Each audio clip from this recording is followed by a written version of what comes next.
আমন্ত্রণ জানাচ্ছি 1 মিনিটে আজকের বাংলাদেশে। সাথে আছি আমি তাসলিমা তিথি। রবিবার থেকে এইচএসসি পরীক্ষা শুরু, প্রশ্ন ফাঁস ঠেকাতে কাল থেকে 44 দিন কোচিং সেন্টার বন্ধ। সাগরে লঘুচাপ, 4 বন্দরে 3 নম্বর সতর্ক সংকেত। ছুটির দিনে কর্মজীবী মানুষের আড্ডায় প্রাণবন্ত হাতিরঝিল। মুসলিম বিশ্বে ঐক্যের সংকটে গাজায় অমানবিক নির্যাতন, বলেছেন পররাষ্ট্রমন্ত্রী। দুর্নীতিতে জড়িতরা প্রায় সবাই ক্ষমতাসীনদের ঘনিষ্ঠ, জানিয়েছেন রিজভী।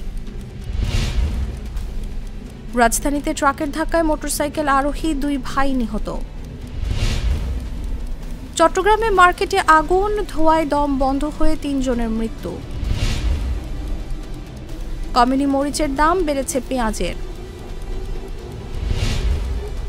পায়রা বিদ্যুৎ কেন্দ্রের 1 ইউনিট বন্ধ, দক্ষিণাঞ্চলে বেড়েছে লোডশেডিং।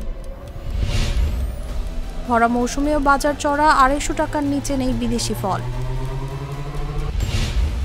এখানেই শেষ করছি 1 মিনিটের আজকের বাংলাদেশ। ধন্যবাদ সবাইকে।